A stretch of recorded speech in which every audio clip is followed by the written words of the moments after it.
Today may be the official start of summer, but we're feeling the scorching heat. We've been feeling it for days here. Yesterday we hit 118, which tied the record for that date. And today it is expected to be even hotter.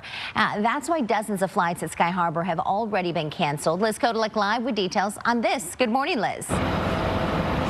Good morning, Celeste. Good morning, everyone. As the temperatures rise, planes, they need more speed in order to get off the runways. So these bigger planes here, we can see some American Airlines planes, these ones should be fine. It's the smaller planes that need a lot more energy to get off of these runways. And unfortunately, the runways here at Sky Harbor just are not long enough for them to be able to take off. So that's why American Airlines decided to cancel more than 40 flights yesterday. But these are regional jet flights, so shorter trips in smaller planes. But those planes are not allowed to operate when temperatures go above 118.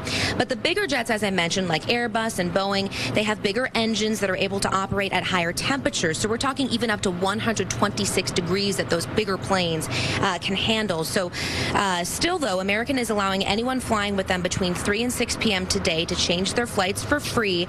And they've been warning people about the possibility of cancellations since this weekend. Take a listen. In warmer temperatures, the air is less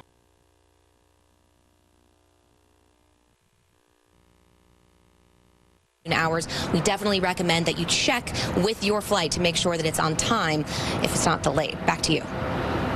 Liz, thank you. And while we're not expected to break the all-time record, we're getting pretty close. The hottest day ever recorded in Phoenix was 122 degrees on June 26, 1990. And here's a little fact for you as well.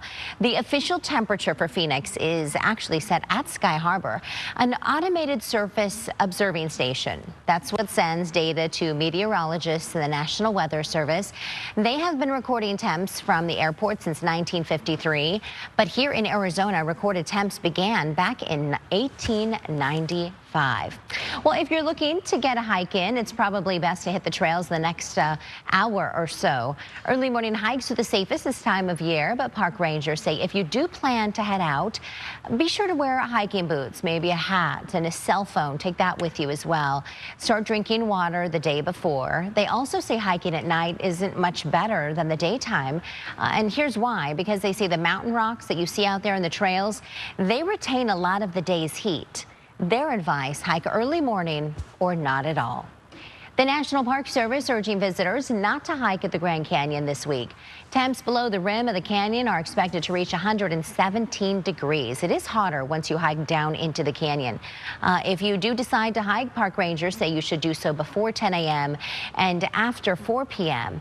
Bring plenty of water as well. Some good news for those of you trying to beat the heat at a popular Valley Water Park. Big Surf in Tempe will be back open this morning. It was closed yesterday because of fire that took place late on Sunday night. That fire damaged one of the water park's restrooms. The fire was quickly contained, but park workers needed the day to clean it up. Here's Sky Fox with some images of where that fire took place. It's not clear what sparked the blaze, but the park will be open at 10 o'clock this morning. A traffic alert to share with you this morning. Part of the 60-mile stretch of the I-10 near the Arizona-New Mexico border is now back open this morning after a more than 20-car pileup shut it down for several hours last night. Here's a picture here from ADOT. Much like last year, this chain reaction crash was caused by dust. The eastbound lanes of the highway opened early this morning, but ADOT says the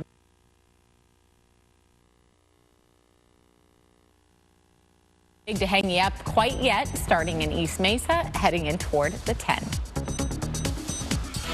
Andrea, thank you. Well, coming up, it was a canoe race with a twist.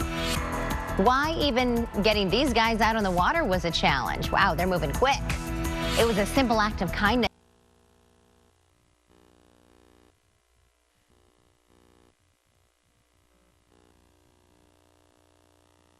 System that's affecting us is actually reaching a lot of the state of California. A lot of those folks are dealing with this as well.